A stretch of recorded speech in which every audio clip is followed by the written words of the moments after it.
Well, we got the Cyclone rocket out today. Got it at a pretty steep angle because of it's pretty windy, so I'm trying to keep it from going near the freeway. Hiked out a ways, but you can see the little fins on there that make it want to spin. There's just two. I'm running it on D-size motors, but this one's a C11.3, so hopefully it won't go quite as high. Maybe we'll be able to see it a little better. But yeah, we're all ready for launch here. Check out the continuity. Looks like we're good.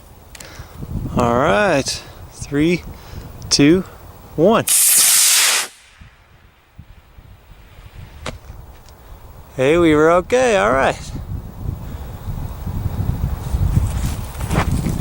Oh, that's awesome. It's coming right here. Boom. All right.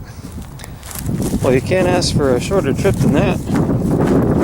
Probably could have dialed back the angle a little, but looks like we're all good. See the motor all still smoking. And then this guy did a good job of protecting the chute. You can see it's got a little bit of debris from the motor ejection charge. And we got nice deploy of the chute, so all went well. Nice. Big old heavy cone made out of, I think that's like Douglas fir or pine. You can kind of see. So, kind of worked out though to keep the heavier towards the nose. So it goes to show you can make nose cones out of anything. It doesn't have to be the ideal materials. And yeah, we'll go ahead and take a closer look at the rocket back at the shop.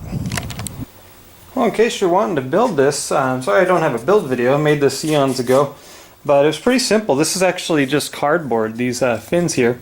And then I just put some, I think, electrical tape around the edges just to hide the little corrugated edge. And after gluing it on there and everything with hot glue, I just ended up spray painting the whole mess. As far as getting it to fit the tube, I kind of just cut it flat first. And then I'd make an arc with, like, I'd bend a small piece of wood, trace it on there, cut it out, and kind of check the fit.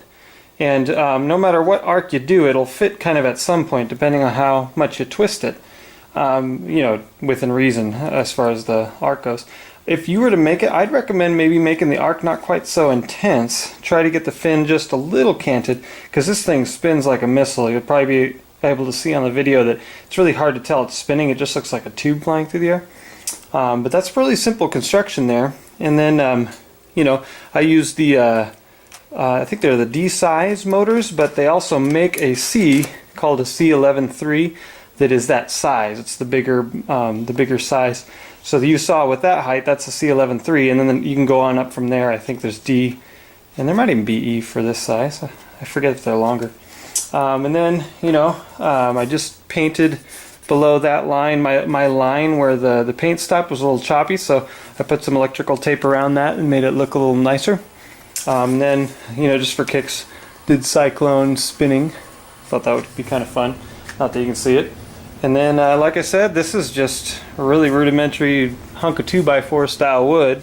And that wasn't a bad idea in the end. I thought it was terrible. It makes it heavy, but it keeps the weight high up on the you know, the rocket, so that it balances out real nice and you know, has the CG quite a bit forward, which makes it just a no-brainer as far as it's gonna fly real nice and easy. Not to mention all the drag that spinning tail causes really helps it to fly straight as well.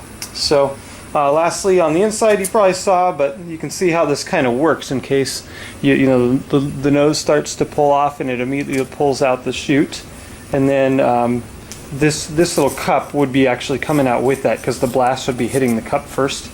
But this cord, this bungee for the little cup thing, is a lot shorter than the cord that goes to the nose cone, and that makes the nose cone keep going and then pull out the chute. So in case you want to build that, again, my rocket making series will show that in more detail. One last little note, it's probably hard to see in there, but way down in there, there's a little piece of wood I glued in about the distance of this down. So it's probably right about there, so I had about, you know, an inch of clearance towards the end for the nose cone to sit down in there. But yeah, that's about it, and hope you enjoyed. I'll try to get another one up in the next few days about the quail.